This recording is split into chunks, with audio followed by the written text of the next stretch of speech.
Field marshal general Syed Asim Munir امریکہ کے سرکاری دورے پر ہیں اور اس دورے کے دوران انہوں نے امریکہ کی اہم سیاسی و عسکری شخصیات سے ملاقاتیں کی ہیں۔ اسی پر ہم بات کریں گے۔ ہمارے ساتھ موجود ہیں بریگیڈیئر ریٹائرڈ حارث نواز صاحب۔ حارث نواز صاحب، بہت شکریہ آپ کے وقت کا۔ حارث نواز صاحب، آپ اس دورے کو کتنی اہمیت کا حامل سمجھ رہے ہیں پاکستان اور امریکہ کے تعلقات کے حوالے سے؟ ہیلو حارث نواز صاحب، کتنی اہمیت کا حامل یہ دورہ سمجھ رہے ہیں آپ؟ دیکھیں، یہ ایک بہت ہی اہمیت کا دورہ ہے کیونکہ اسپیشلی انوائٹ کیا گیا تھا فیلڈ مارشل عاصم منیر کو ٹیمپا میں، جو سینٹ کام ہیڈ کوارٹر ہے جنرل کوریلا کی، جو ایک تقریب تھی جس میں وہ فوج سے ریٹائر ہو رہے تھے، اور اس کے اندر آئی تھنک بہت ہی اسپیشلی اٹینڈ کیا گیا۔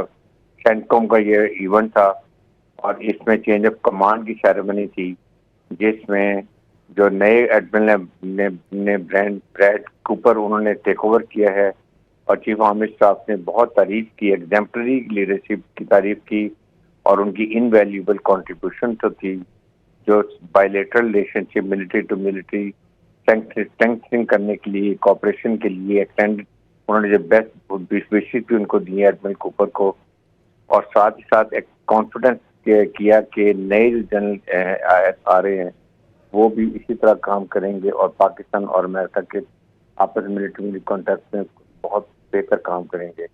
اس کے علاوہ وہ chief army staff chairman joint chief general وہاں کے جنرل ڈین کین سے بھی ملاقات کی۔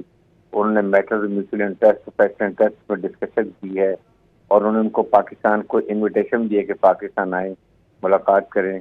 یہ ان سے بہت اچھی بات تھی، اور اس کے بعد جو interaction session with the Pakistan diaspora سے بھی انہوں نے ملاقات کی ہے، اور انہوں نے سب کو کہا کہ جی میں بہت کانفیڈنٹ ہوں کہ پاکستان کے برائٹ فیوچر کے اوپر، اور اس میں آپ لوگوں کی بہت کنٹریبیوشنز ہیں، آپ لوگوں کی انویسٹمنٹ ہونی چاہیے۔